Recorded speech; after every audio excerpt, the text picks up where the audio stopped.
10 taon ng pagtitiis, tila basahan na itinapon sa gitna ng ulan.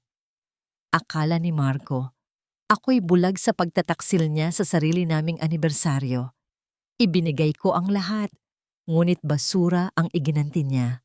Ngayon, ang bawat sinulid ng kanyang tagumpay ay isa-isa kong kukunin. Sino ang luluhod sa huli? Handa ka na bang makita ang reynang binuo mo na siya ring wawasak sa iyong mundo? Makakayanan mo ba ang hagupit ng aking pagbabalik? Huwag kang mag-alala, Shaina. Pipirma rin si Gianna sa mga dokumentong yan. Wala naman siyang ibang matatakbuhan kundi ang bahay na ito. Masyado siyang abala sa pagiging mabuting asawa para mapansin na matagal ko na siyang hindi gustong hawakan. Nakakasawa ang pagiging perpekto niya para siyang estatwa na walang buhay. Nakatayo ako sa labas ng pintuan ng opisina ni Marco. Pigil ang hininga habang ang bawat salitang binitawan niya ay tila mga bubog na pumasok sa aking pandinig. Ang boses na yon, ang boses na nangako sa akin ng habang buhay na pagmamahal 10 taon na ang nakalilipas, ay ganoon na lamang kalamig at puno ng pagkasuklam. Sa aking nanginginig na mga kamay, hawak ko ang isang maliit at marangyang kahon. Sa loob nito ay isang mamahaling relos na pinag-ipunan ko ng halos 6 na buwan. Nagtipid ako, hindi bumili ng mga bagong damit, at madalas ay nilalampasan ang tanghalian para lamang mabili ang regalong ito para sa aming ika-10 anibersaryo. Gusto ko sanang sorpresahin siya, ipakita sa kanya na kahit gaano pa kami katagal, ang pagpapahalaga ko sa bawat segundo ng aming pagsasama ay hindi kumukupas. Dahan-dahang lumuwag ang pagkakahawak ko sa maliit na kahon. Wala itong ingay ng mahulog sa makapal na karpet ng pasilyo, ngunit sa loob ng aking dibdib, narinig ko ang isang malakas na pagkabasag na yumanig sa buong pagkatao ko. Tiningnan ko ang aking mga kamay na may kaunting kalyo mula sa pag-aasikaso ng bawat detalye ng kanyang buhay, mula sa pagluluto ng kanyang paboritong ulam hanggang sa paglalaba ng kanyang mga kurbata para lamang makatipid kami noong nagsisimula pa lamang siya. Ang mga kamay na ito na itinuring niyang magaspang at boring sa kanyang mga lihim na usapan ay ang parehong mga kamay na nagbuhat sa kanya noong wala pa siyang pangalan sa industriyang ito. Parang biglang nawala ang lahat ng init sa paligid. Ang bango ng paborito niyang pabango na humahalo sa amoy ng kape sa loob ng silid ay naging amoy ng pagkabulok para sa akin. Ang bawat sakripisyo ko, ang bawat gabing hindi ko pagtulog para tulungan siya sa kanyang mga report, at ang pagtalikod ko sa sarili kong pangarap para maging anino niya. Lahat ng iyon ay nauwi lamang sa pagiging isang estatwang walang buhay sa kanyang paningin. Hindi ako sumigaw. Hindi ko itinulak ang pinto para mag-iskandalo. Sa halip, naramdaman ko ang isang uri ng katahimikang mas nakakatakot kaysa sa anumang bagyo. Ang aking lalamunan ay nanikip. Tila may mga tinik na bumabara sa bawat paghinga ko, at ang aking paningin ay lumabo dahil sa mga luhang pilit kong hindi pinalalabas. Hindi siya karapat-dapat sa aking mga luha. Hindi na ngayon. Dahan-dahan akong tumalikod. Bawat hakbang ay tila paglalakad sa ibabaw ng nagbabagang uling. Ang bawat alaala ng aming pagsasama ay dumaan sa aking isipan. Ang mga tawa, ang mga pangako, ang mga pangarap na binuo namin sa maliit na apartment noon, at isa-isa itong naging abo. Ganito na lang ba talaga ang halaga ko? Matapos ang 10 taon ng pagpapakasakit at pag-aalay ng aking kabataan, ako ba ay isa na lamang lumang gamit na handa na niyang itapon sa oras na makahanap siya ng bago at mas makintab? Habang naglalakad ako palayo sa pintuang iyon, isang malamig na determinasyon ang unti-unting pumalit sa hapdi ng aking puso. Kung ang pagiging mabuting asawa ang naging dahilan ng aking pagkabigo, marahil ay oras na para ipakita ko sa kanya kung ano ang kayang gawin ng isang reynang nawalan ng Talo ng lahat maliban sa kanyang talino. Sa dinami-dami ng bagyo na sinuong ko para sa kanya, bakit ako pa ang naiwan sa ulan? At higit sa lahat, hanggang kailan ko kayang panindigan ang pananahimik na ito bago ko tuluyang sunugin ang mundo na siya mismo ang nagtayo sa ibabaw ng aking mga pagsasakripisyo. Ang bango ng sinigang na paborito ni Marco ay humahalimuyak sa buong kusina, ngunit sa bawat langhap ko ng usok nito, tila lason na unti-unting pumapatay sa aking mga alaala. Ang bawat hiwa ko ng labanos, ang bawat pagpiga ko ng sampalok ay ginagawa ko ng may katumpakan, hindi dahil sa pagmamahal, kundi dahil kailangan kong isuot ang maskara ng isang perpektong asawa. Ang init ng kalan ay dumadampi sa aking balat, isang paalala na ang impyernong kinatatayuan ko ngayon ay ako mismo ang nagpanatili sa loob ng 10 taon. Narinig ko ang pagbukas ng pinto at ang pamilyar na yabag ng kanyang mga sapatos. Kung dati ay tumatakbo ako para salubungin siya, ngayon ay nanatili akong nakatalikod. Mahigpit ang hawak sa sandok hanggang sa mamuti ang aking mga kuko. "Hon, I'm home." "Ang bango naman yan," wika ni Marco habang papalapit siya sa akin. Naramdaman ko ang kanyang mga bisig na yumakap sa aking baywang at ang isang halik sa aking balikat. Doon ko naamoy ang lahat. Ang matamis at mabulaklak na pabango ni Shayna na humahalo sa amoy ng alak at pagtataksil. Nakakasuka. Parang gusto kong isuka ang lahat ng kinain ko nitong nakaraang dekada sa tindi ng dumi na nararamdaman ko sa kanyang bawat haplos. "Late ka na naman, Hon. Marami bang trabaho?" Tanong ko sa isang boses na hindi nanginginig. Isang boses na hinulma ng sining ng pagkukunwari. Humarap ako sa kanya at nagawa ko pang ngumiti. Isang ngiting hindi umabot sa aking mga mata, ngunit sapat na para hindi niya mahalata ang apoy sa loob ko. "You know how it is, Hon. Ang daming meetings, especially with the upcoming project. But seeing you and smelling your cooking, lahat ng pagod ko nawawala." Sagot niya ng may kasinungalingang kasingkinis ng kanyang suot na mamahaling polo. Hindi pa kami nakakaupo sa hapag nang marinig namin ang matinis na boses ni Doña Remedios, ang aking biyanan. Pumasok siya sa silid na tila isang reynang nagmamay-ari ng bawat sulok ng aming bahay. "Ay naku, Jana, bakit ba hanggang ngayon ay amoy kusina ka pa rin? 10 taon na kayong kasal ni Marco, pero hindi ka man lang natuto kung paano maging isang kagalang-galang na asawa sa harap ng ibang tao. Look at your hair and those hands. You look like a maid." Pangungutya niya habang tinitingnan ako mula ulo hanggang paa ng may pandidiri. "Mama, pagod si Jana sa pagluluto. Kumain na lang tayo." Pagtatanggol ni Marco, ngunit alam ko ang tono ng kanyang boses. Hindi ito pagtatanggol mula sa puso, kundi isang paraan para patigilin ang ingay. Naupo kami sa hapag. Habang nagsisilbi ako ng kanin at ulam, tahimik kong inilapag ang aking cellphone sa ilalim ng isang dekorasyong prutas sa gitna ng mesa. Isang simpleng kagamitan na ngayon ay magiging saksi sa bawat salitang bibitawan nila. "Alam mo, Marco," simula ni Doña Remedios habang tinitikman ang sinigang, "you need someone with more class by your side, lalo na ngayon na lumalaki ang kumpanya mo. Itong si Gianna hanggang dito na lang talaga ang kaya niyang ibigay. Ni hindi siya marunong makisalamuha sa mga sosyal na pagtitipon ng hindi nagmumukhang probinsyana. Mama, Gianna is helpful in her own way." Sagot ni Marco habang sumusubo. Nakita ko ang isang mabilis na sulyap niya sa kanyang cellphone na nasa tabi ng kanyang plato. Isang ngiti ang gumuhit sa kanyang labi na hindi para sa amin. Nagpatuloy sila sa pag-uusap tungkol sa kumpanya, tungkol sa mga bagong investment na galing daw sa sariling galing ni Marco. Tahimik akong nakikinig. Bawat insulto ni Doña Remedios at bawat pagsang-ayon ni Marco ay itinatanim ko sa aking isipan. Ipinapaalala ko sa aking sarili na ang bawat sentimo na ginagamit nila ngayon ay galing sa lupang ipinamana sa akin.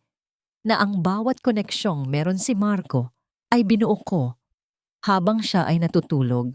Nang matapos ang hapunan, tumayo si Marco para pumunta sa banyo. Naiwan ang kanyang cellphone sa ibabaw ng mesa. Mabilis ang kabog ng aking dibdib habang nakatingin kay Doña Remedios na abala sa pag-aayos ng kanyang mamahaling alahas. Isang mahinang vibration ang yumanig sa mesa. Bahagyang umilaw ang screen ng cellphone ni Marco. Doon, sa gitna ng madilim na silid kainan, nakita ko ang isang preview ng mensahe na nagmula sa isang numerong walang pangalan. Ngunit alam na alam ko kung kanino. I can still taste your kiss, love. See you tomorrow sa dati nating tagpuan. I miss you so much. Naramdaman ko ang panlalamig ng aking mga daliri. Hindi dahil sa sakit, kundi dahil sa isang malupit na katotohanan. Sa mismong bahay na ito, sa mismong hapag na ito kung saan ako nagsakripisyo, doon din nila pinaplano ang aking pagbagsak. Ngunit ang hindi nila alam, bawat salitang binitawan nila sa hapunang ito ay nakatala na sa aking memorya at sa aking cellphone na lihim na nakikinig. Inangat ko ang aking paningin at tumingin sa labas ng bintana kung saan nagsisimulang pumatak ang ulan. Bukas, hindi na lang ulan ang babagsak sa buhay ni Marco. Isang malakas na kulog ang narinig ko sa malayo.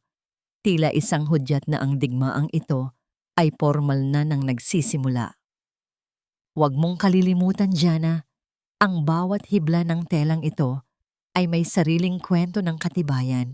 Hindi ito basta-basta napuputol hanggat hindi natatapos ang disenyo. Ang boses ng aking ina ay tila isang mahinang bulong na sumabay sa ihip ng hangin habang nakatayo ako sa harap ng kalawangin ng tarangkahan ng habi ni Rosa.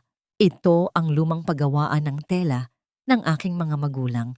Isang lugar na kinalimutan ko, tinalikuran ko, at hinayaan kong mabalot ng alikabok dahil lamang sa kagustuhan ni Marco na maging isang modernong asawa, ako na walang kinalaman sa mabahong nakaraan ng aking pamilya. Dahan-dahan kong itinulak ang pinto. Ang tunog ng nagkikisang bakal ay tila isang daing ng nakaraan, humihingi ng atensyon sa gitna ng katahimikan. Sa loob, ang mga anino ay tila mga multo ng aking kabataan. Lumapit ako sa gitna ng silid kung saan nakatayo ang pinakamalaking habihan. Doon, sa ilalim ng isang makapal na sapot ng gagamba, nakita ko ang isang nakatiklop na sulambat. Isang shawl na gawa sa pinakamahusay na pinya, ang huling obrang sinimulan ng aking ina bago siya pumanaw. Inangat ko ito at inilapit sa aking mukha. Amoy luma, amoy alikabok. Ngunit sa ilalim ng lahat ng yon, naroon pa rin ang amoy ng pagmamahal at dignidad. Doon ko naramdaman ang unang tunay na pagbasak ng aking depensa. Napaluhod ako sa maruming sahig, yakap-yakap ang telang yon, habang ang aking mga balikat ay nayayanig sa tahimik na pag-iyak. Dito ako nagmula. Sa mga sinulid na ito, kinuha ng mga magulang ko ang perang ipinang-aral ko, ang perang ipinampuhunan ni Marco noong nagsisimula pa lamang siya. Hininga ko ang bawat alaala. Ang mga kamay ko na tinawag niyang magaspang ay ang mga kamay na nagmula sa lahi ng mga manghahabi. Mga kamay na marunong bumuo ng kagandahan mula sa wala. Pinunasan ko ang aking mga luha at tumayo ng may bagong lakas. Binuksan ko ang isang lumang baul sa sulok, kung saan nakatago ang mga dokumentong hindi alam ni Marco na umiiral. Mga lupain sa ilalim ng aking pagkadalaga, mga account na hindi kailanman naging bahagi ng aming conjugal property. Hindi mo alam kung sino ang kinalaban mo, Marco. Bulong ko sa hangin. Akala mo ay kinuha mo ang lahat sa akin, pero ang totoo, hiniram mo lang ang lahat ng mayroon ka ngayon. Makalipas ang ilang oras, natagpuan ko ang aking sarili sa isang tahimik at eksklusibong opisina sa Makati. Sa harap ko ay nakaupo si Attorney Clara, isang babaeng kasing talas ng kidlat ang mga mata at kasing lamig ng yelo ang pananalita. Tingnan mo ito, Jana. It's worse than we thought, wika ni Attorney Clara habang inilalapag ang ilang papel sa mesa. Hindi lang basta pangangaliwa ang ginagawa ng asawa mo. He's been draining your family's trust fund for the past 2 years. At alam mo ba kung saan napupunta ang pera? Sa isang dummy corporation na ang pangalan ay Shayna's Grace Holdings. Naramdaman ko ang mabilis na pagtibok ng aking puso, tila isang tambol na nagbababala ng digmaan. Ang pangalan ng babaeng iyon ay nakadikit na sa perang pinaghirapan ng aking mga ninuno. Ang bawat luho ni Shayna, ang bawat mamahaling bag na ipinaparada niya, ay binayaran ng dugo at pawis ng aking pamilya. Can we freeze everything? Tanong ko. Ang aking boses ay matigas na tila bakal. Ngumiti si Attorney Clara, isang ngiting puno ng panganib. More than that, Jana. Dahil ginamit niya ang pirma mo sa ilang dokumento, nang walang pahintulot mo, we can charge him with falsification. Pero kailangan nating maghintay. Hayaan nating isipin niya na nanalo na siya. Hayaan nating maging kampante ang ahas bago natin putulin ang ulo nito.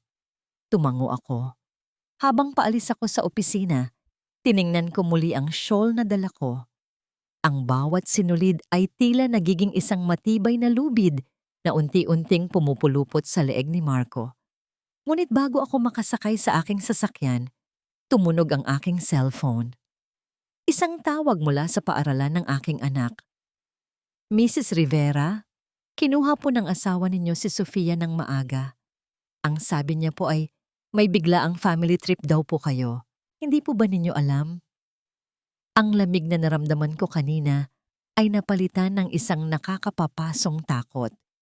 Si Sofia, ang tanging bagay na mas mahalaga sa akin kaysa sa aking dangal. Bakit siya kukuha ni Marco nang hindi nagsasabi?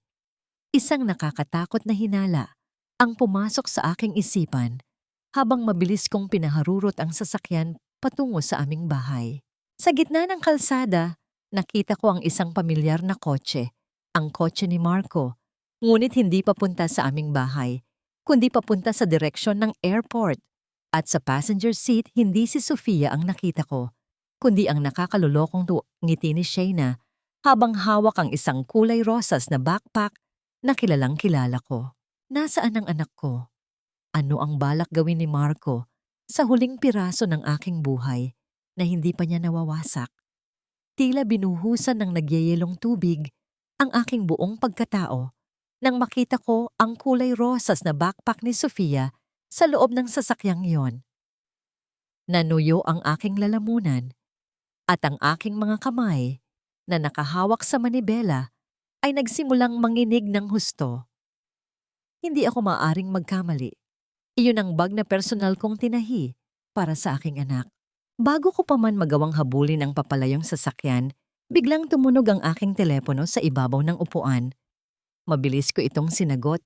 Umaasang boses ng aking anak ang maririnig ko. Hello, Hon. Papunta ka na ba sa charity gala? Ang malamig at kalmadong boses ni Marco ang bumati sa akin. Walang bahid ng pag-aalinlangan, walang bakas ng konsensya. Nasaan ang anak ko? Marco? Bakit mo siya kinuha sa school nang hindi nagsasabi sa akin? Pilit kong pinatatatag ang aking boses kahit na ang puso ko ay tila sasabog na sa matinding kaba. Isang mahinang tawa ang narinig ko mula sa kabilang linya. Huwag kang masyadong paranoid, Jana. Sofia is safe with Mama. Isinama muna siya ni Mama sa hotel malapit sa venue ng gala para hindi siya mainip sa bahay. Now listen to me carefully. Importanteng-importante ang gabing ito para sa kumpanya. Mag-ayos ka. Isuot mo ang pinakamaganda mong damit at pumunta ka rito nang may ngiti sa iyong mga labi. Huwag kang gagawa ng anumang eksena kung ayaw mong mag-alala ang anak natin. Maliwanag ba? Ipinatong ko ang aking ulo sa manibela habang dahan-dahang binaba ang telepono. Ginamit niya ang sarili naming anak para rantsuhin ako. Ginamit niya si Sofia para masiguradong magiging masunurin akong asawa sa harap ng mga maimpluwensyang tao. Ngunit sa halip na panghihina, isang nag-aapoy na galit ang lumiyab sa aking dibdib. Kung akala ni Marco na mapatitigil niya ako sa pamamagitan ng pananakot, nagkakamali siya. Gagamitin ko ang gabing ito para ipakita sa kanya kung ano ang tunay na lakas ng isang ina at asawang kanyang minaliit. Makalipas ang 2 oras, naglakad ako papasok sa engranding ballroom ng hotel. Suot ko ang isang simpleng terno na gawa sa tradisyonal na habi ng aming pamilya. Isang kulay krema at gintong kasuotan na nagpapakita ng aking tunay na pinagmulan. Walang masyadong kolorete sa mukha. Sapat na ang aking tindig at ang aking malamig na mga mata para makuha ang atensyon ng lahat. Sa gitna ng mga kababaihang suot, ang mga imported na gown, ako ay nagmukhang isang reyna ng sarili kong kultura. Natanaw ko kaagad si Marco sa gitna ng bulwagan, nakikipagtawanan sa mga business partners. Sa tabi niya ay nakatayo si Doña Remedios, suot ang kanyang karaniwang mapagmataas na mukha. At sa kabilang banda naman, naroon si Shaina. Tila tumigil ang pag-ikot ng mundo ko nang makita ko ang suot ni Shaina. Isang pulang gown na masyadong maikli para sa okasyon, ngunit hindi iyon ang kumuha ng aking pansin. Sa kanyang leeg ay kumikinang ang isang diamanteng kwintas, ang paboritong pamana ng aking yumaong ina na itinago ko sa aming vault.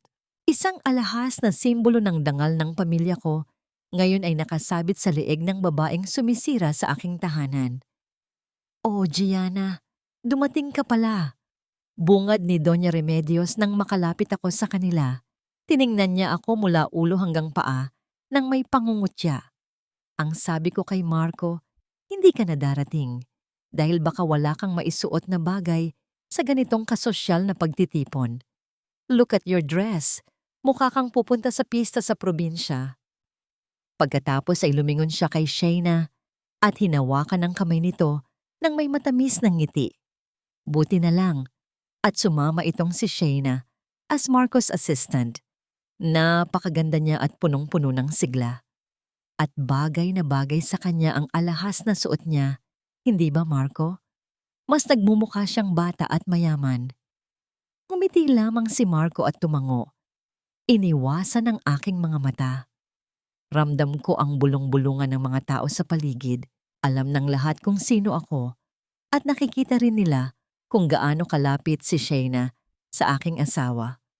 Ang kahihiyan ay tila isang mabigat na kumot na gustong dumiin sa aking mga balikat, ngunit nanatili akong tuwid. Huminga ako ng malalim. Pinatatag ang bawat kalamnan ng aking mukha. Lumapit ako ng bahagya kay Shaina. Nakita ko ang mapang-asar na ngiti sa kanyang mga labi. Tila ipinagmamalaki ang kanyang tagumpay sa pagnanakaw ng aking alahas at ng aking asawa. Hinawakan ko ng marahan ang diamanteng kwintas sa kanyang leeg. Bahagyang nagulat si Shaina at napaatras, ngunit hindi ko binitiwan ang alahas. "Hon, take it easy." Narinig kong bulong ni Marco na may babala sa boses. Hindi ko siya pinansin. Tinitigan ko si Shaina sa kanyang mga mata. Isang titig na walang halong takot o galit, kundi puro pait at pangunawa sa kanyang mababang uri. "Huwag kang mag-alala, Shaina." Bulong ko sa kanya sa isang boses na kami lamang dalawa ang makaririnig. Sapat na para burahin ang nangiti sa kanyang mukha. Bagay na bagay sa iyo ang alahas na ito. Bagay na bagay dahil luma na kasi iyan. At tulad ng luma kong gamit, hindi ko na rin pinag-aaksayahan ng panahon ang mga bagay na alam kong pinagsawaan ko na. Dahan-dahan kong binitiwan ng kwintas. Nakita ko ang pamumutla ng kanyang mukha at ang panginginig ng kanyang mga labi habang pilit na naghahanap ng isasagot. Ngunit wala siyang nasabi. Ang mga taong nakatingin sa amin ay nagsimulang magbulungan muli. Ngunit sa pagkakataong ito, ang mga tingin ng paghanga at respeto ay nakatutok sa akin. Tumalikod ako at naglakad patungo sa balkonahe para kumuha ng sariwang hangin. Ang aking puso ay mabilis pa ring tumitibok.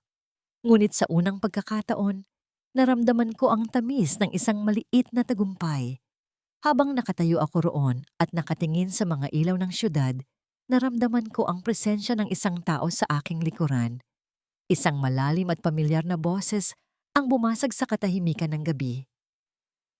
"Napakagandang palabas, Mrs. Rivera. Ngunit mag-ingat ka. Wika ng isang lalaki na dahan-dahang lumabas mula sa anino. Siya ang pinakamalaking karibal ni Marco sa negosyo. Isang taong kilalang walang sasantuhin para makuha ang gusto. Ang mga ahas ay hindi lang basta nanunuklaw kapag nasasaktan. Pumupulupot din sila ng dahan-dahan hanggang sa hindi ka na makahinga. Lumingon ako sa kanya, pilit na itinatago ang kaba na muling gumising sa aking dibdib. Ano ang kailangan ng lalaking ito sa akin sa gitna ng aking personal na digmaan? Napakatalas ng iyong pakiramdam, Mrs. Rivera. Pero sana ay kasing talas din nito ang iyong paningin sa kung ano ang tunay na nangyayari sa likod ng kumpanya ng asawa mo. Tumingin ako sa lalaking nasa harap ko, si Julian Valderrama, ang kaisa-isang tao na laging nakakahanap ng butas sa bawat galaw ni Marco sa merkado. Ang kanyang mga mata ay tila nagbabasa ng aking kaluluwa at ang kanyang presensya ay nagbibigay ng isang uri ng bigat na mahirap ipaliwanag. Ano ang ibig mong sabihin, Mr. Valderrama? Tanong ko, pilit na pinapanatili ang formal na tono ng aking boses. Isang mapait na ngiti ang sumilay sa kanyang mga labi. Ang asawa mo ay parang isang taong nalulunod na pilit humahawak sa isang pirasong kahoy na puno ng anay. Dahil sa mga maling desisyon at payo ng kanyang bagong assistant, ang kumpanya niyo ay unti-unti nang nauubusan ng pondo. He's desperate, Gianna, at kapag ang isang lalaki ay desperado, kahit ang pinakamahalagang tao sa buhay niya ay handa niyang itulak sa bangin para lang maisalba ang sarili niya. Bago pa ako makasagot, narinig ko ang mabilis na yabag ng mga sapatos ni Marco sa marmol na sahig. Mabilis na tumalikod si Julian at naglaho sa dilim ng balkonahe, tila isang aninong hindi kailanman naroon. Gianna, nandito ka lang pala. Kanina pa kita hinahanap. Hingal na wika ni Marco nang makalapit siya sa akin. Bakas sa kanyang mukha ang pagod na pilit niyang itinatago sa ilalim ng kanyang mamahaling suit. Ang kanyang mga mata ay hindi mapakali. Tila may malaking problemang pilit niyang nilulutas sa loob ng kanyang isipan. May problema ba, Marco? Tanong ko habang tinitingnan ng kanyang nanginginig na mga kamay. Hinawakan niya ang aking mga balikat, ang kanyang hawak ay mas mahigpit kaysa sa dati. Tila natatakot siyang bigla akong mawala. Hon, kailangan kita. May kaunting aberya lang sa kumpanya. Isang maling pirma, isang maling investment. At ngayon ay kailangan nating magpakita ng collateral para sa isang malaking loan. Kung hindi, mawawala ang lahat ng pinaghirapan natin. Inilabas niya ang isang makapal na folder mula sa kanyang bag. Alam ko na ang laman nito bago ko pa man buksan ang mga lupain ng aking pamilya. Ang lupang kinatitirikan ng habi ni Rosa. Ang tanging alaala na natira sa aking mga magulang. Pirmahan mo na ito, Gianna. Para sa atin ito. Para sa kinabukasan ni Sofia. Pagsusuma mo niya, ang kanyang boses ay puno ng pekeng pagsinta. Alam mo naman kung gaano ko pinahalagahan ang pamilyang ito. Di ba? Isang pirma mo lang at maiaayos ko ang lahat. Naramdaman ko ang isang matinding hapdi sa aking dibdib. Naalala ko noong nagsisimula pa lamang siya. Noong wala siyang kahit isang sentimo at ang mga magulang ko ang nagbigay sa kanya ng puhunan dahil sa tiwalang ibinigay ko sa kanya. Ang utang na loob na dapat ay habang buhay niyang tatanawin ay tila itinapon na niya sa basurahan kasama ng aming mga pangako. Ngayon, gagamitin niya ang pangalan ni Sofia para makuha ang huling piraso ng aking pagkatao. Alam ko mula kay Attorney Clara na ang perang ito ay hindi para iligtas ang kumpanya, kundi para takpan ang mga butas na ginawa nila ni Shayna sa kanilang mga ilegal na transaksyon. Ito lang ba ang tanging paraan, Marco? Tanong ko habang hinahawakan ang panulat na iniabot niya. Oh, hon, I promise, kapag natapos ang krisis na ito, babawi ako sa inyo ni Sofia. Magbabakasyon tayo sa Europe kahit saan mo gusto. Sagot niya nang may kasinungalingang kasing pait ng lason. Dahan-dahan kong inilapit ang panulat sa papel. Ang aking mga mata ay nagsimulang lumabo dahil sa mga luhang pilit kong pinipigilan. Isang malaking patak ng luha ang bumagsak sa puting papel, tila isang selyo ng aking pighati. Nakita ko ang bahagyang pagkairita sa mukha ni Marco. Tila nagmamadali siya at walang pakialam sa aking nararamdaman. Ngunit ang hindi niya alam, bago ko pa man hawakan ang panulat na ito, ay nagpadala na ako ng mensahe kay Attorney Clara. Ang dokumentong ito ay hindi ang orihinal na inihanda niya. Sa tulong ng aking abogado, napalitan namin ang ilang pahina sa loob ng folder. Ang pinirmahan ko ay hindi pagsuko ng aking lupa, kundi isang kasunduan na ang bawat sentimong lalabas sa loan na ito ay direktang mapupunta sa isang trust fund para kay Sofia at ang anumang pagkakamali ni Marco ay magreresulta sa automatikong paglipat ng lahat ng kanyang natitirang shares sa akin. Pinirmahan ko ang papel nang may mabigat na kamay. Inagaw ito ni Marco mula sa akin na tila isang gutom na hayop na nakakuha ng pagkain. Salamat, Gianna. You saved us. Sabi ko na nga ba, hindi mo ako matitisis. Wika niya bago ako mabilis na hinalikan sa noo at nagmamadaling umalis para hanapin ang kanyang mga bangko. Naiwan akong mag-isa sa balkonahe. Ang hangin ay nagsimulang lumamig at ang amoy ng paparating na bagyo ay nanunuot sa aking ilong. Pirmahan mo na, Gianna. Para sa kinabukasan natin ito. Ang kanyang huling salita ay tila isang nakakangilong echo sa aking isipan. Napasandal ako sa malamig na pader ng balkonahe. Ang aking mga kamay ay mahigpit na nakakuyom. Hindi ito para sa atin, Marco. Dahil mula sa gabing ito, wala nang tayo. Ang bawat patak ng luha ko sa papel na yon ay sumisimbolo sa huling pagkakataon na masasaktan mo ako. Habang pinagmamasdan ko ang kanyang sasakyan na mabilis na lumalabas sa gate ng hotel, isang lihim na ngiti ang dahan-dahang gumuhit sa aking mga labi. Ang unang hakbang ng kanyang pagbagsak ay kasing linis ng pirma na ibinigay ko sa kanya. Ngunit nasaan ang aking anak? Ang pangako ni Marco na kasama ni Doña Remedios si Sofia ay kailangan ko pang kumpirmahin at kung sakaling nagsinungaling siya, sisiguraduhin kong hindi na niya masisilayan ang susunod na pagsikat ng araw ng may dangal. Ang katahimikan sa loob ng aming bahay ay tila isang malalim na dagat na nagbabadyang lumamon sa aming lahat. Habang ang ulan ay malakas na humahampas sa mga bintana, nakaupo ako sa tapat ng aming hapagkainan, dahan-dahang humihigop ng mainit na kape. Ang bawat lagok ay tila nagbibigay ng kakaibang ginhawa sa aking dibdib, isang pakiramdam na matagal ko nang hindi nararanasan sa piling ni Marco. Sa kabilang bahagi ng bahay naririnig ko ang malalakas na sigaw ni Marco mula sa loob ng kanyang silid-aklatan. Ang tunog ng kanyang boses na puno ng galit at takot ay nagsisilbing musika sa aking pandinig. Ang bawat malakas na kalabog ng kanyang kamay sa ibabaw ng mesa ay tila isang hudyat na ang kuta na itinayo niya sa pamamagitan ng kasinungalingan ay nagsisimula na ngang gumuho. Anong ibig mong sabihin? Na umatras na sila? Nakapirma na tayo sa initial agreement. Hindi niyo pwedeng bawiin ang investment na yan ng ganoon-ganoon na lang. Sigaw ni Marco sa telepono. Dahan-dahan kong inilapag ang aking tasa at tumingin sa labas.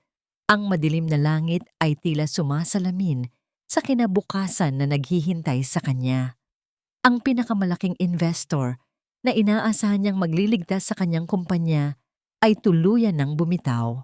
Ang hindi niya alam, ang investor na yon ay kontrolado ni Julian Valderrama, ang lalaking binigyan ko ng lahat ng impormasyon tungkol sa mga butas sa pananalapi ni Marco kapalit ng proteksyon para sa aking mga ari-arian. Pumasok sa kusina si Doña Remedios. Ang kanyang mukha ay kasing pula ng kanyang suot na gown kanina. Halatang hindi rin siya nakatulog dahil sa gulo na nangyayari sa kanilang kumpanya. Gianna, ano pang ginagawa mo dyan? at parang wala kang pakialam? Nakikita mo bang nagkakandara pa na ang asawa mo sa loob pero ikaw, nakaupo ka lang dyan at nagkakape? Bulyaw niya sa akin habang nanginginig ang kanyang mga daliri sa galit. Tumingin ako sa kanya ng diretso, walang bakas ng takot o pag-aalinlangan. Ano po ba ang gusto ninyong gawin ko, Mama? Hindi naman po ako ang nagdesisyon sa mga maling investment na yon. Hindi po ba ay mas pinapakinggan ninyo si Shayna dahil siya ang mas bata at mas matalino sa paningin ninyo? Walang hiya ka. Mula nang dumating ka sa pamilyang ito, tila nagdala ka ng kamalasan. Siguro ay isinusumpa mo kami, kaya nangyayari ito. Patuloy niya sa kanyang pag-atake, ngunit ang kanyang mga salita ay tila hangin na lamang na dumaraan sa aking pandinig. Bago pa man siya makapagsalita muli, bumukas ang pinto at iniluwa si Marco. Gusot-gusot ang kanyang polo, ang kanyang buhok ay magulo, at ang kanyang mga mata ay nanlilisik sa puyat at tensyon. Hawak-hawak niya ang kanyang cellphone na tila ba ito ang may kasalanan sa lahat. Nag-decline ang credit card ni Shayna sa butike kanina. Bulong niya, ang boses ay puno ng pagkalito. At ang pondo sa kumpanya, bakit biglang nagkaroon ng freeze order mula sa bangko? Gianna, ano ang ginawa mo sa mga dokumentong pinirmahan mo kagabi? Tumayo ako ng dahan-dahan.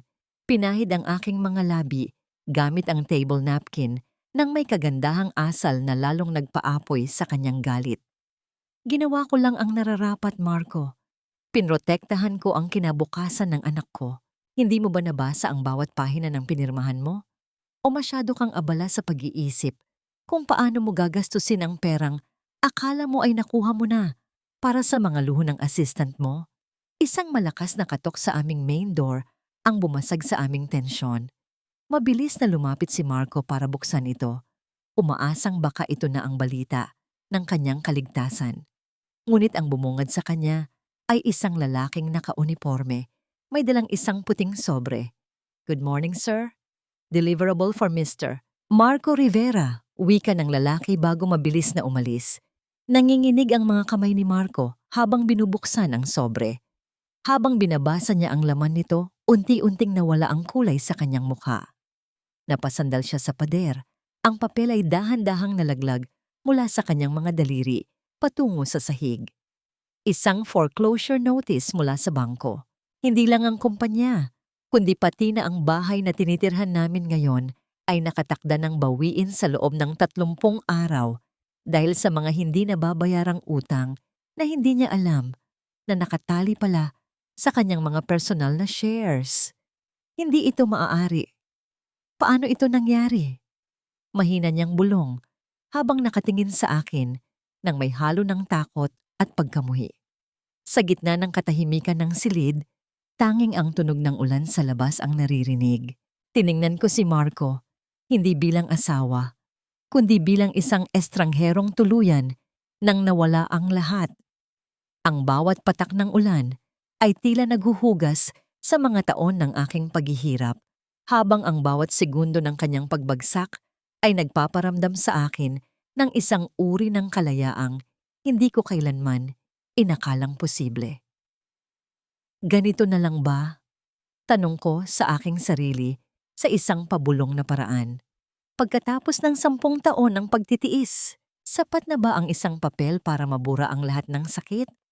O ito pa lamang ang unang pahina ng aking tunay na paghihiganti? Ikaw ang may gawa nito, hindi ba? Sinabotahe mo ang kumpanya. Sinabotahe mo ang sarili nating buhay dahil lang sa lintik na selos na yan. Ang boses ni Marco ay tila kulog na yumanig sa mga dingding ng aming sala. Ang kanyang mukha ay pulang-pula. Ang mga ugat sa kanyang leeg ay tila puputok na sa tindi ng galit. Itinuro niya ang foreclosure notice na nasa sahig, ang papel na nagsasabing sa loob ng 30 araw, ang lahat ng karangyaan na ipinagmamalaki niya ay maglalaho na parang bula. Nanatili akong nakatayo sa gitna ng silid, yakap-yakap ang paboritong oso ni Sofia na naiwan sa sofa. Ang lambot ng balahibo nito sa aking mga daliri ay kabaligtaran ng tigas ng aking puso sa sandaling ito. Tumingin ako sa aming malaking wedding photo na nakasabit sa pader. Isang larawan ng 2 taong puno ng pag-asa. Mga ngiting hindi pa nababahira ng laso ng pagtataksil. Selos, Marco? Iyan ba talaga ang tingin mo sa lahat ng ito?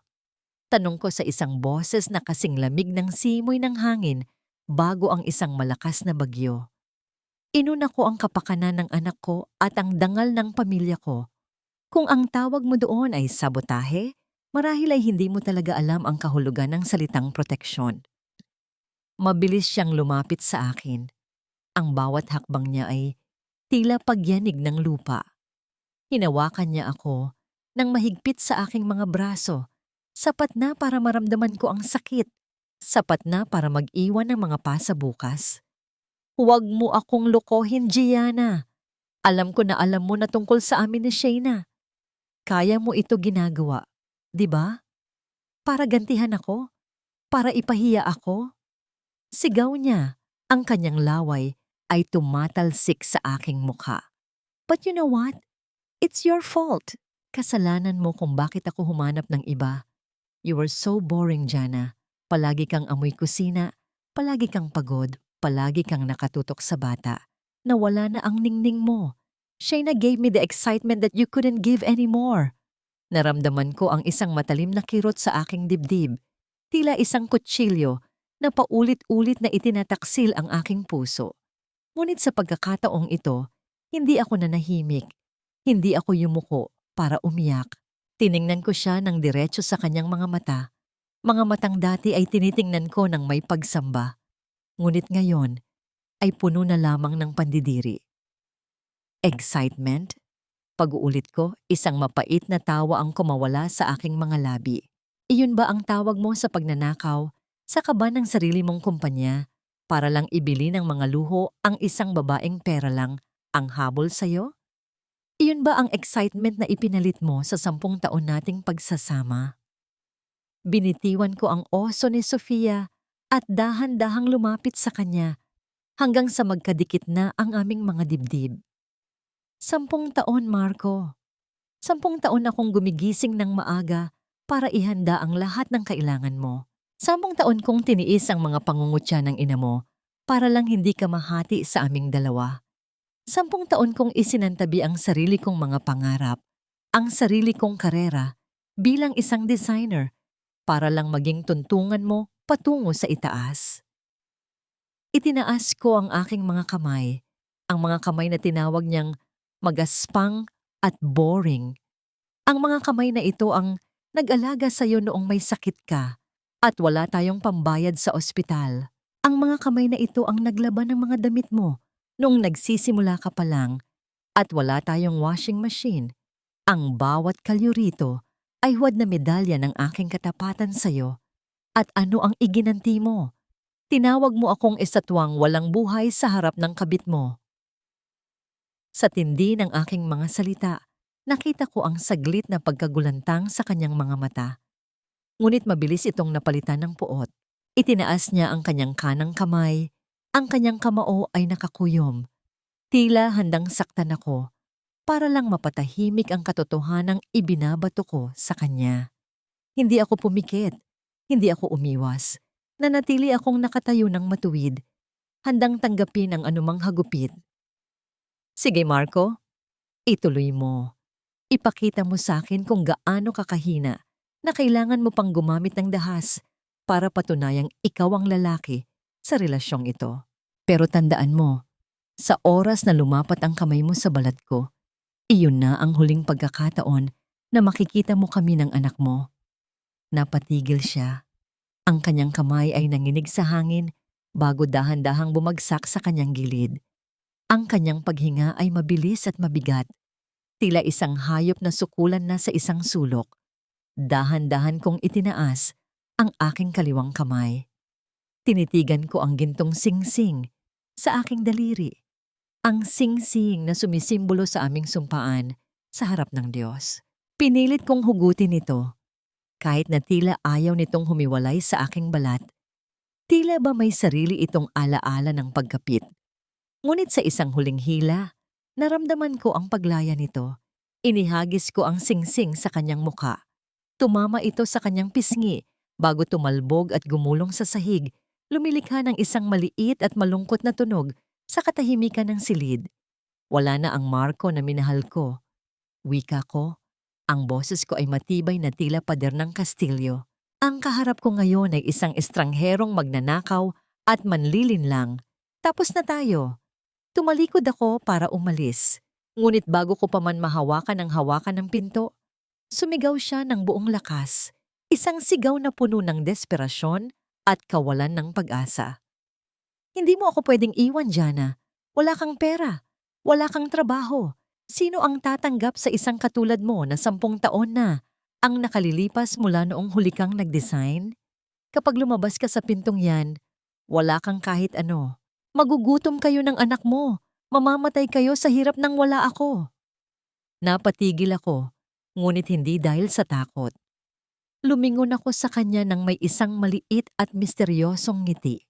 Ang ulan sa labas ay tila tumitigil na at ang unang sinag ng liwanag mula sa poste ng kuryente ay tumatama sa aking mukha. Iyan ang akala mo, Marco? Bulong ko. Sapat na para marinig niya sa gitna ng kanyang pagwawala. Akala mo ay ikaw ang nagpapakain sa amin. Pero hindi mo alam na ang bawat butil ng kanin na isinusubo mo ay galing sa lupang hindi mo kailanman pag-aarian. Hindi ako ang mawawalan ng lahat, Marco. Dahil sa gabing ito, ako ang kumuha ng lahat, kabilang na ang kalayaan ko. Lumabas ako ng bahay nang hindi na lumingon muli. Sa gitna ng dilim at lamig ng gabi, naramdaman ko ang bawat hakbang ko na tila paglipad. Wala akong kahit anong gamit, maliban sa aking cellphone at ang shawl ng aking ina. Ngunit sa kauna-unahang pagkakataon, sa loob ng 10 taon, naramdaman ko ang bigat na nawala sa aking mga balikat. Ngunit ang tanong na bumabagabag sa akin habang naglalakad ako palayo, paano ko sasabihin kay Sofia na ang kanyang ama ay hindi na ang bayaning inakala niya? At hanggang kailan, bago mahanap ni Marco ang paraan para bawin ang lahat sa akin sa pinakamarahas na paraan? Dito na tayo, anak. Dito tayo magsisimulang muli. Ang boses ko ay halos pabulong na lamang habang inilalapag ko ang natutulog na si Sofia sa isang maliit na kama sa loob ng lumang opisina ng habi ni Rosa. Ang amoy ng alikabok na hinaluan ng amoy ng tuyong damo at lumang kahoy ay sumalubong sa amin. Isang amoy na malayo sa mamahaling pabango at aircon ng mansyong iniwan ko. Ngunit sa bawat paghinga ko, tila mas maluwag ang pakiramdam ng aking dibdib. Walang lason ng pagtataksil sa hangin dito. Dahan-dahan kong hinaplos ang buhok ni Sofia. Sa kanyang murang edad, hindi niya palubos na nauunawaan kung bakit kailangan naming lumisan sa gitna ng gabi, kung bakit ang kanyang ama ay hindi namin kasama. Ang tanging alam niya lang ay narito kami sa bahay ng lola at ligtas siya sa aking mga bisig. Narinig ko ang mahihinang yabag ng mga paa sa labas ng pintuan. Hindi ito ang nagmamadali at mapang-utos na yabag ni Marco. Ito ay mabagal, maingat, at tila may halong pag-aalinlangan. Nang bumukas ang pinto, iniluwan nito si Aling Nena, ang pinakamatandang manghahabi na nanatiling tapat sa aking mga magulang hanggang sa huling sandali. Gianna, totoo nga. Akala ko ay nananaginip lang ako nang marinig kong may tao sa loob. Bulong ni Aling Nena. Ang kanyang mga mata ay nagniningning sa ilalim ng liwanag ng gasera. Lumapit siya sa akin at hinawakan ang aking mga kamay, ang mga kamay na tinawag ni Marco na magaspang. Ngunit para kay Aling Nena, tila nakakita siya ng isang kayamanan. Bumalik ka na. Salamat sa Diyos, bumalik ang anak ni Rosa. Hindi ko napigilan ang aking sarili. Niyakap ko ang matanda ng mahigpit. Sa yakap na yon, naramdaman ko ang lahat ng pagtanggap na hindi ko nakuha sa pamilya ni Marco. Dito, hindi ako isang maid o isang boring na asawa. Dito, ako ay si Gianna, ang tagapagmana ng isang sining na matagal nang kinalimutan ng mundo. Kinabukasan, ang balita ng aking pagbabalik ay mabilis na kumalat sa maliit na komunidad ng mga manghahabi. Isa-isa silang dumating, dala ang mga pagkain, lumang kumot, at ang kanilang mga kamay na handang tumulong. Ang habi ni Rosa, na tila isang bangkay na natutulog sa loob ng maraming taon, ay biglang nagkaroon ng pintig. Narinig muli ang ritmo ng mga kahoy na nagbabanggaan, ang tunog ng mga sinulid na hinihila. Isang musika ng pag-asa na pumapawi sa sakit ng aking kahapon. Habang abala kami sa paglilinis, hindi ko maiwasang tingnan ang aking cellphone. Ayon sa mga balitang natanggap ko mula kay Attorney Clara, ang buhay ni Marco at Shaina ay unti-unti nang nagiging isang bangungot. Ang mansyon na ipinagmamalaki ni Doña Remedios ay pinasok na ng mga tauhan ng bangko para mag-imbentaryo.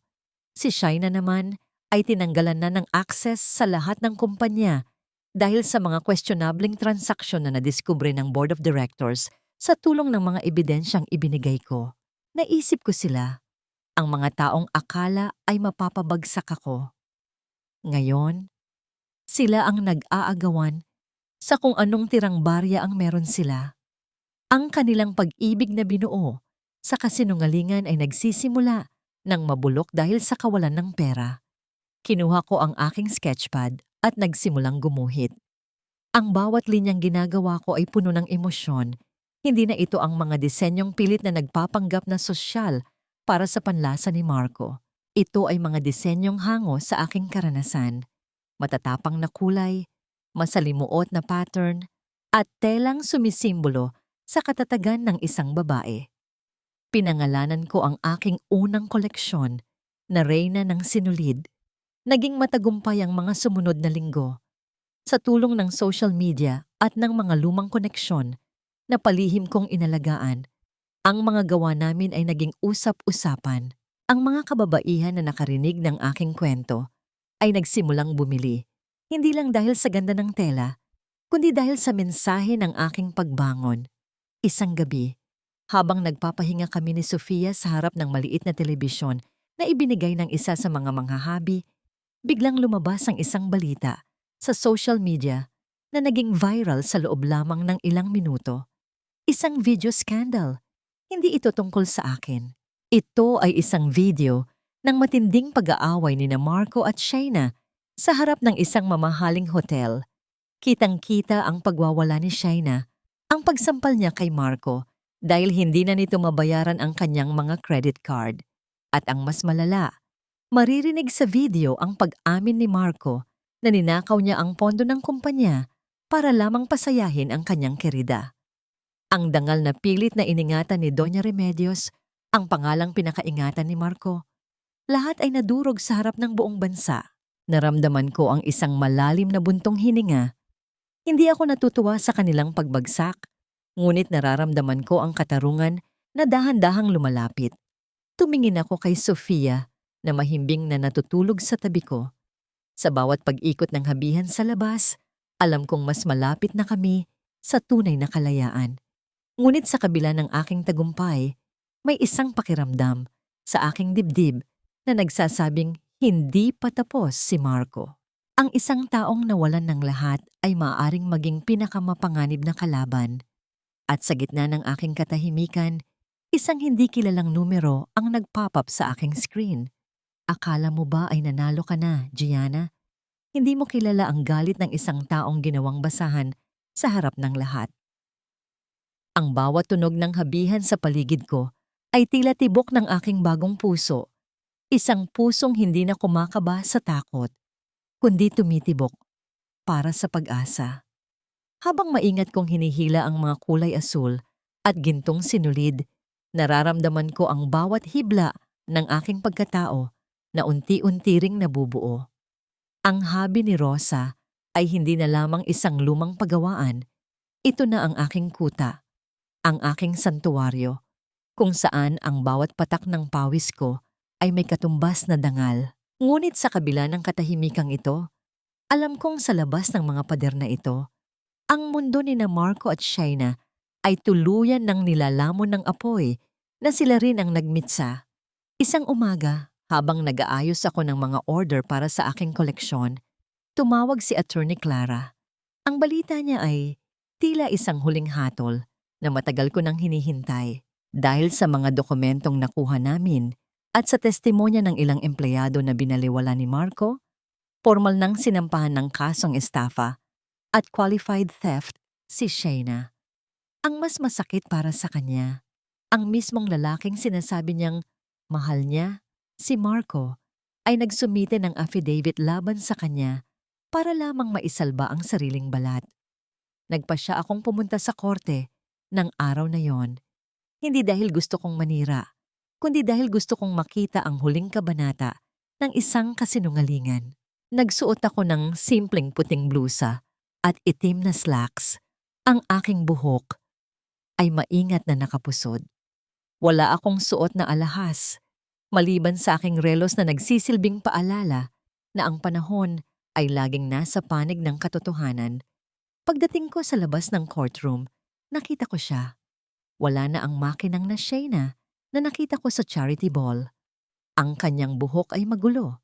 Ang kanyang make-up ay burado na ng mga luha at ang kanyang suot na damit ay tila galing na lamang sa isang mumurahing tindahan. Wala na ang ningning sa kanyang mga mata. Tanging takot at galit na lamang ang natira. Nang makita niya si Marco na lumalabas mula sa loob ng silid, mabilis siyang sumugod. Ang mga security guard ay pilit siyang pinipigilan, ngunit ang kanyang mga sigaw ay umalingaw-ngaw sa buong hallway. Marco, walang hiya ka. Sabi mo ay proprotektahan mo ako. Sabi mo ay mahal mo ako, kaya nating ginawa ang lahat ng ito.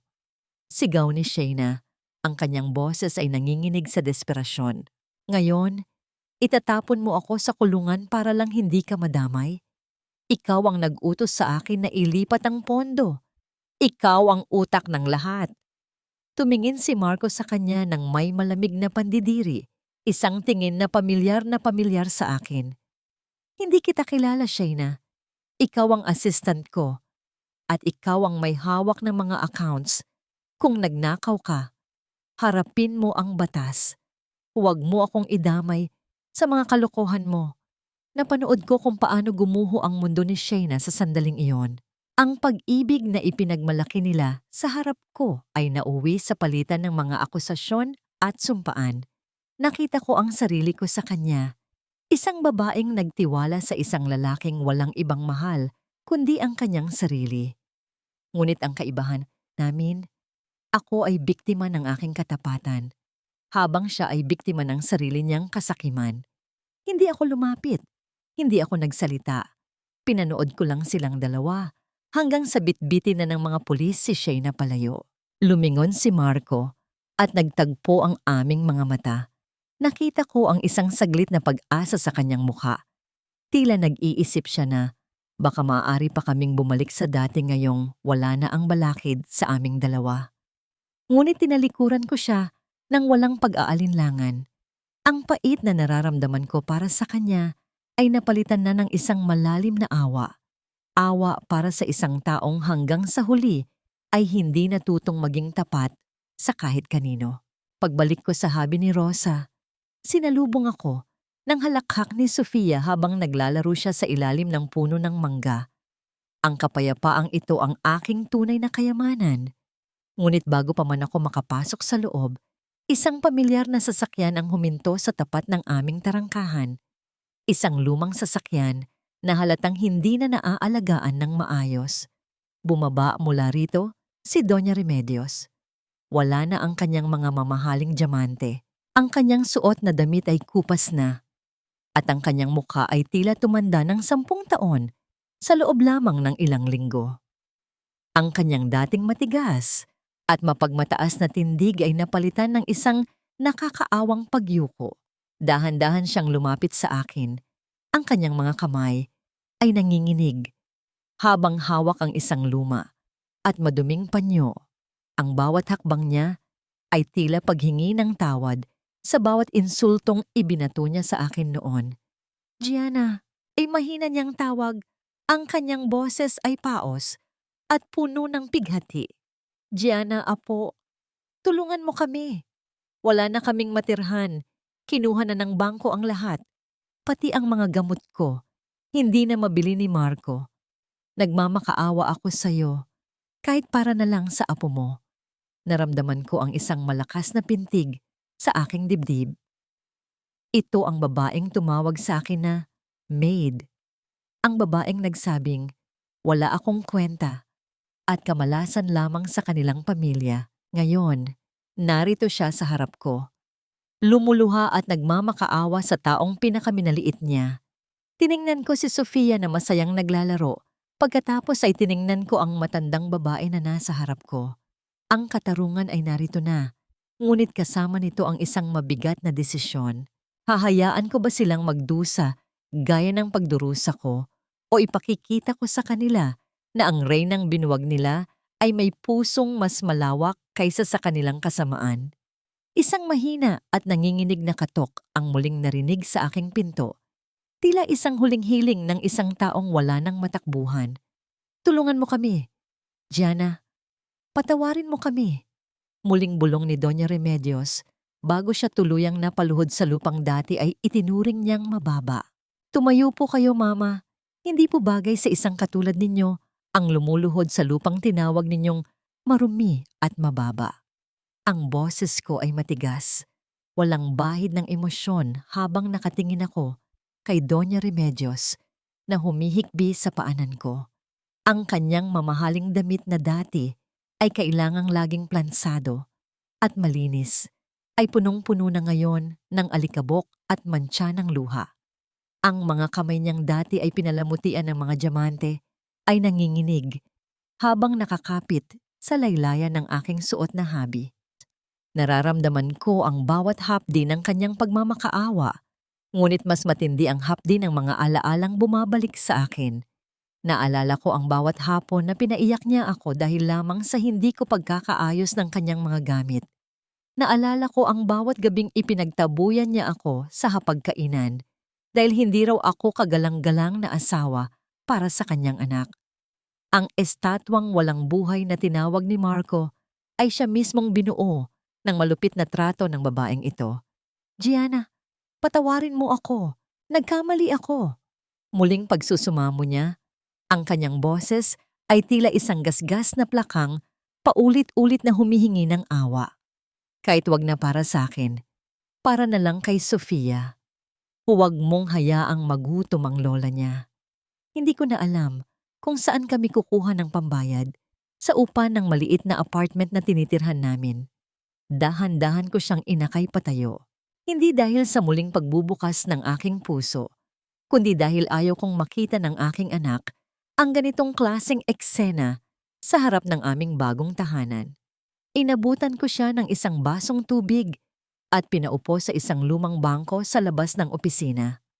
Bibigyan ko po kayo ng sapat na halaga para sa inyong mga gamot at pagkain sa loob ng isang buwan. Wika ko habang binubuksan ang aking pitaka. Ngunit huwag niyo na po akong hihilingan ng higit pa riyan. Ang bawat sentimong kinikita ko rito ay galing sa pagod ng mga manghahabi na minaliit ninyo noon. Hindi ko ito pwedeng ibigay sa mga taong sumira sa dangal ng pamilya ko. Nakita ko ang isang saglit na hiya sa kanyang mga mata. Isang damdaming akala ko ay hindi niya kayang maramdaman. Tinanggap niya ang pera nang may nanginginig na mga daliri bago dahan-dahang tumalikod at lumakad palayo. Ang kanyang anino ay tila isang paalala ng isang kahariang tuluyan ng gumuho. Makalipas ang ilang araw, dumating ang pinakahihintay na sandali. Ang huling pagdinig sa korte para sa aming annulment at sa kustodya ni Sofia. Sa loob ng malamig na silid ng hukuman, nakaupo ako sa tabi ni Attorney Clara. Sa kabilang panig nakita ko si Marco. Wala na ang kanyang pagiging arogante. Nakayuko siya. Ang kanyang mga mata ay malalim at madilim. Tila isang taong hindi na natutulog. Nang tumayo ang hukom para basahin ang desisyon, naramdaman ko ang mabilis na kabog ng aking dibdib. Tila isang tambol na nagbabadyang magtapos ng isang mahabang digmaan. Based on the evidence presented regarding the infidelity and financial instability of the father, The court hereby grants sole custody of Sofia Rivera to the mother, Jana Rivera. Anunsyo ng hukom. Ang bawat salitang binitawan niya ay tila isang malakas na tunog ng kampana na naghuhuga sa lahat ng aking takot.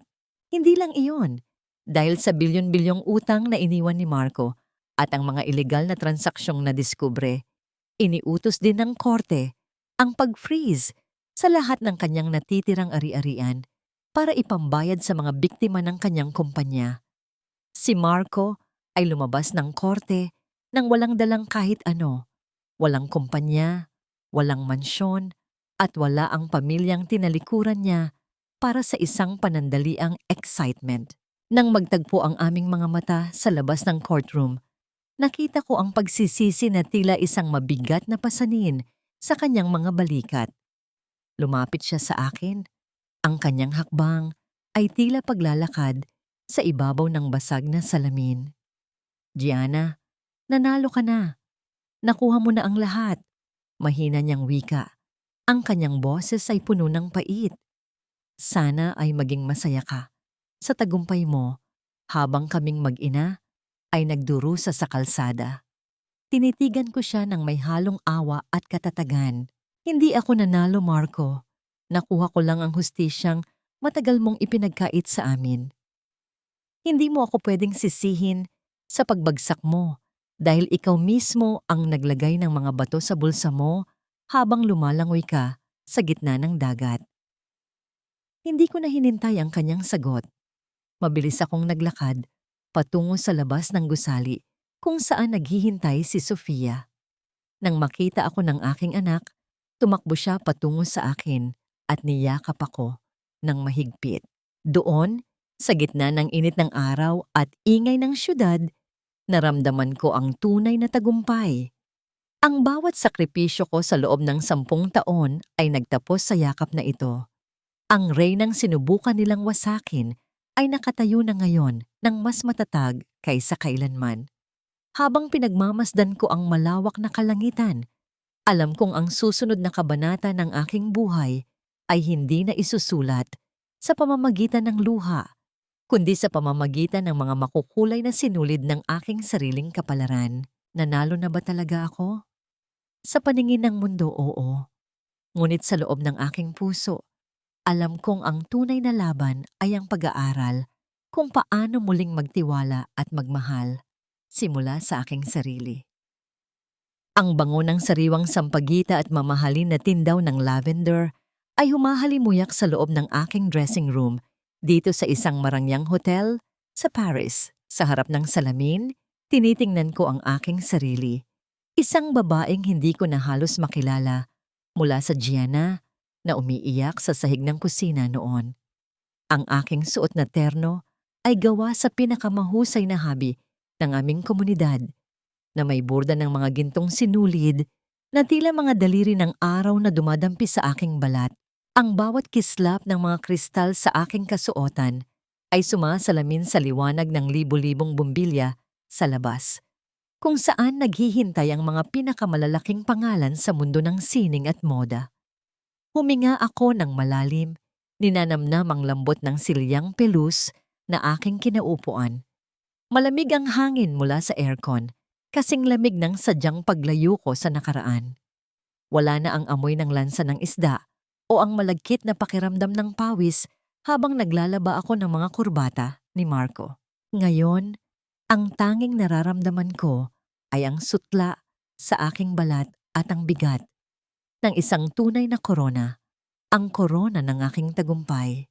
Mrs. Rivera, you are expected on stage in 5 minutes, wika ng isang staff sa wikang Ingles na sinagot ko ng isang matamis na ngiti. Tumayo ako at naglakad patungo sa entablado. Ang bawat hakbang ko ay puno ng tiwala. Ang tunog ng aking mga takong sa makinis na sahig ay tila isang martsa ng tagumpay. Nang humawi ang mga kurtina, sinalubong ako ng masigabong palakpakan. Ang mga flash ng kamera ay tila mga bituin na bumabagsak sa aking harapan. Ang bawat hibla ng telang ito, simula ko sa aking talumpati, habang nakatingin sa libu-libong tao, ay sumisimbolo sa pag-asa. Madalas tayong sabihan na ang ating halaga ay nakadepende sa kung sino ang nasa tabi natin. Pero ngayong gabi, ipinapakita ko sa inyo na ang isang babae ay maaaring maging reyna ng kanyang sariling kapalaran kahit na sinubukan siyang wasakin ng mundong kanyang pinagsilbihan. Habang nagsasalita ako, hindi ko maiwasang maisip kung nasaan si Marco sa sandaling ito. Sa kabilang panig ng mundo, sa isang madilim at masikip na garahe sa gilid ng kalsada sa Maynila. Nakaupo si Marco sa isang silyang kahoy na may sira-sirang sandalan. Ang amoy ng langis ng makina at usok ng mga sasakyan ay nanunuot sa kanyang ilong. Humahalo sa malansang amoy ng tirang pagkain sa kanyang tabi. Ang init ng gabi ay nagpapawis sa kanyang suot na maruming uniforme at ang bawat kagat ng lamok sa kanyang binti ay tila isang paalala ng bawat pagkakamaling ginawa niya. Nakatingin siya sa isang lumang telebisyon na nakasabit sa pader ng karinderya.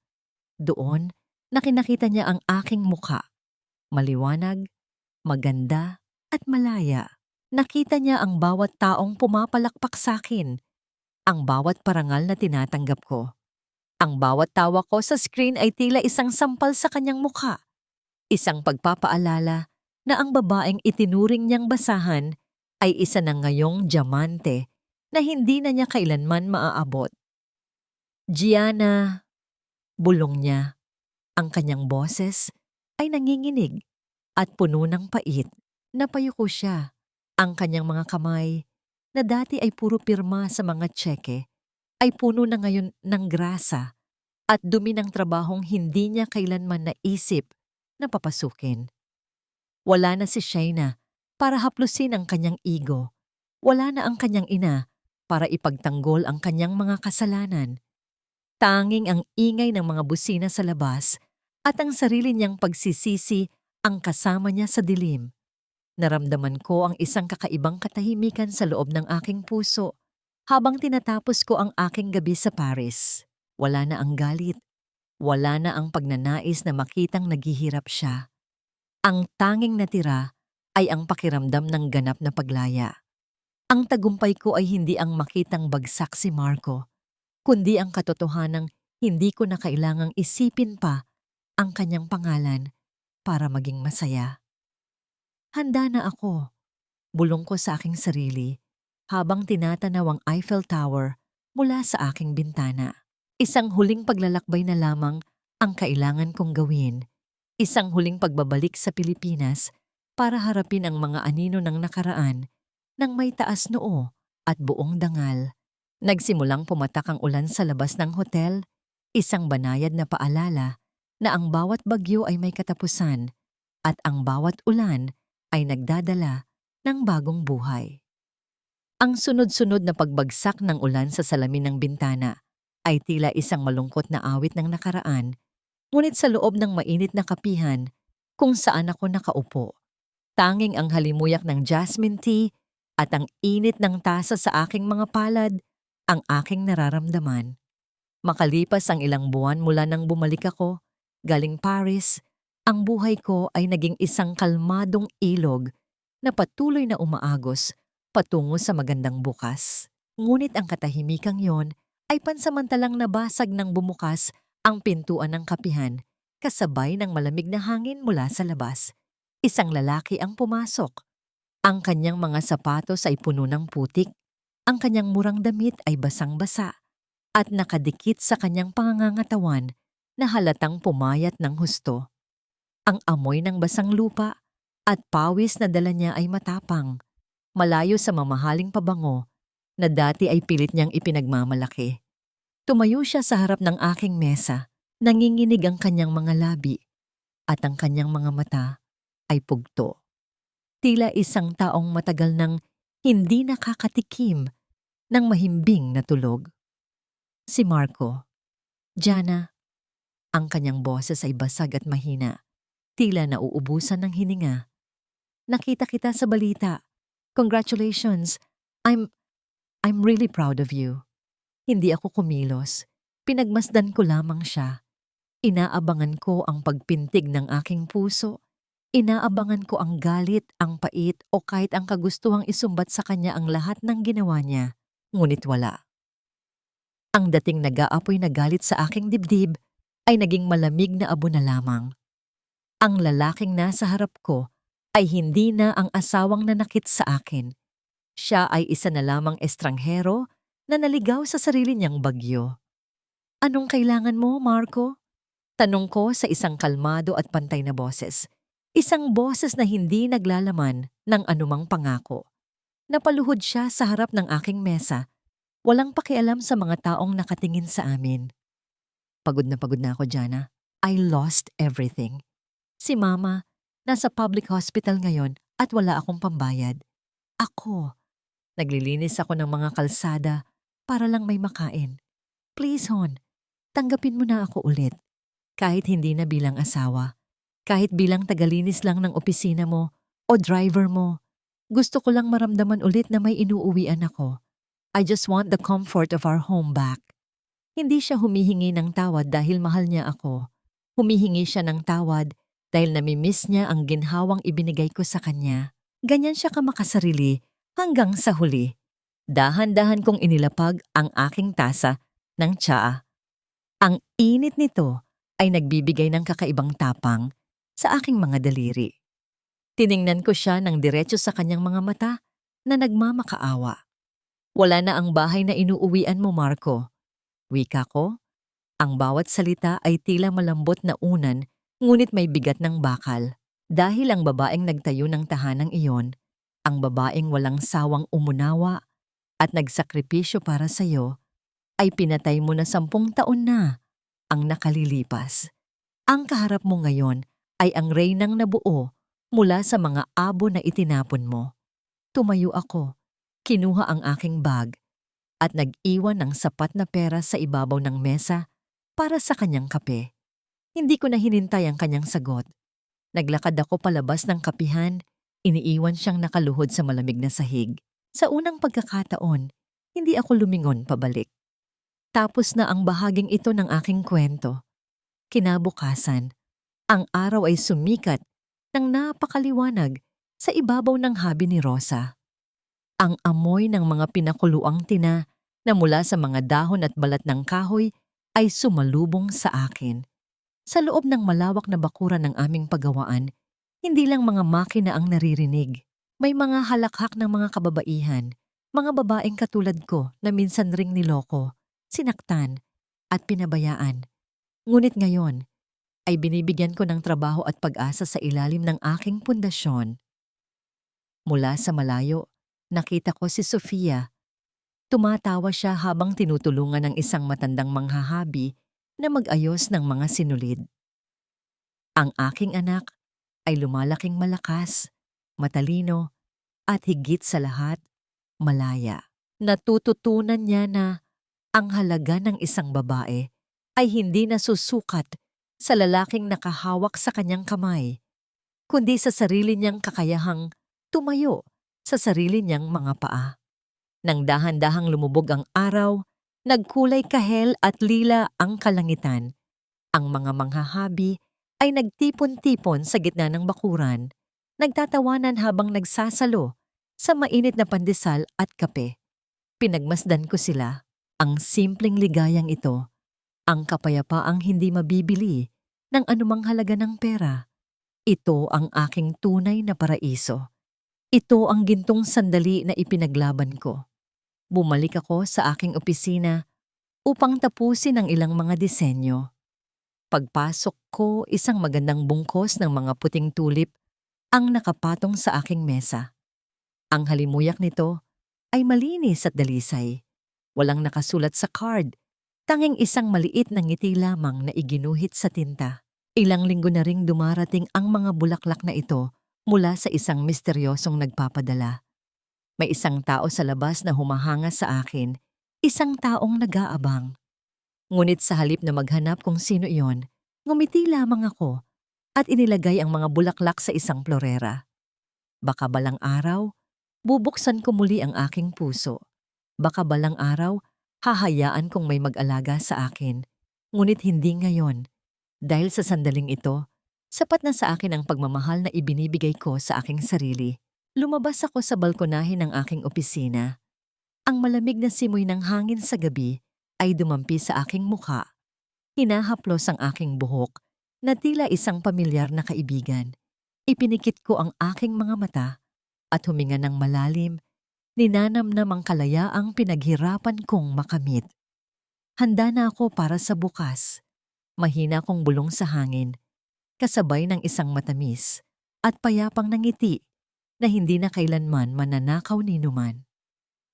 Ang sikat ng araw sa umagang ito ay tila isang mainit at banayad na yakap na pumapasok mula sa malaking bintana ng aking silid. Ang halimuyak ng bagong timplang kape ay humahalo sa amoy ng mga sariwang bulaklak na pinitas mula sa aming hardin. Nakaupo ako sa tapat ng salamin. Walang suot na pampaganda. Walang maskara. Payapa ang paligid. Isang uri ng katahimikang matagal kong ipinagdasal noong mga panahong ang aking mundo ay pinapaikot ng takot at pagtataksil. Dahan-dahan kong inangat ang aking mga kamay at pinagmasdan ang mga ito sa ilalim ng liwanag. Naroon pa rin ang mga kalyo sa aking mga palad. Naroon pa rin ang mga maliliit na peklat sa aking mga daliri. Ito ang parehong mga kamay na pinandirihan ni Marco. Ang mga kamay na tinawag niyang magaspang na parang papel de liha. Ngunit ngayon, hindi na ako nakakaramdam ng hiya kapag tinitingnan ko ang mga ito. Ang mga kalyong ito ay hindi natanda ng pagiging isang alipin ng pag-ibig. Ito ay ang mga gintong selyo ng aking katatagan. Ang mga kamay na ito ang nagtali muli sa mga naputol na sinulid ng aking buhay, at ang mga kamay ring ito ang nagtayo ng isang kaharian kung saan ako ang nag-iisang reyna. Sa kabilang dako ng syudad, alam kong ang buhay ay nagtuturo ng isang malupit, ngunit makatarungang leksyon. Ang mga balita ay hindi na kailangang makarating pa sa akin upang malaman ko ang kanilang sinapit. Dahil ang tadhana na mismo ang sumingil sa kanilang mga inutang. Sa loob ng isang masikip at madilim na selda na paliligiran ng malamig na rehas at amoy ng kalawang at maasim na pawis, ay naroon si Shaina. Wala na ang kanyang mga mamahaling diamante at magagarang damit. Ang kanyang kagandahan ay unti-unting nalalanta sa ilalim ng kalupitan ng kulungan. Pinagbabayaran ng bawat sentimong kanyang ninakaw at bawat pamilyang kanyang binuwag. Si Marco naman ay patuloy na naglalakad sa mga maalikabok at maiingay na kalsada ng Maynila. Ang kanyang balat ay sunog na sa matinding sikat ng araw. Ang kanyang katawan ay nakuba na sa pagbubuhat ng mga mabibigat na kargamento para lamang may maiuwing barya. Ang lalaking dating nakaupo sa mga air-conditioned na opisina at nag-uutos sa mga tao ay isa na ngayong anino na iniiwasan ng lipunan, nilamon ng kahirapan at walang katapusang pagsisisi. At si Doña Remedios, na minsan ay naging isang mapagmataas na senyora, ay nakaratay ngayon sa isang masikip na pampublikong ospital. Ang amoy ng matapang na gamot at ang daing ng mga may sakit ang kanyang araw-araw na kasama. Nabubuhay siya sa maliit na tulong na palihim kong ipinapadala sa pamamagitan ng aking pundasyon, sapat para siya ay makakain at makainom ng gamot. Ngunit hindi sapat para ibalik ang karangyaan na kanyang sinamba. Ibinigay ko ang tulong na yon, hindi dahil nakalimutan ko ang kanyang kalupitan, kundi dahil pinili kong huwag maging kasing sama nila. Nabalik lamang ang aking diwa sa kasalukuyan nang maramdaman ko ang maiinit na bisig ni Sofia na yumakap sa aking likuran. Tumingala siya sa akin. Ang kanyang mga mata ay nagniningning na parang mga bituin. "Good morning, Mama. Ang ganda-ganda mo po." Wika niya. Ang kanyang tinig ay tila pinakamatamis na musika sa aking pandinig. Hinalikan ko ang kanyang noo. Sa paglipas ng mga taon, isang mahalagang katotohanan ang natutunan ko sa bawat sugat at bawat luha.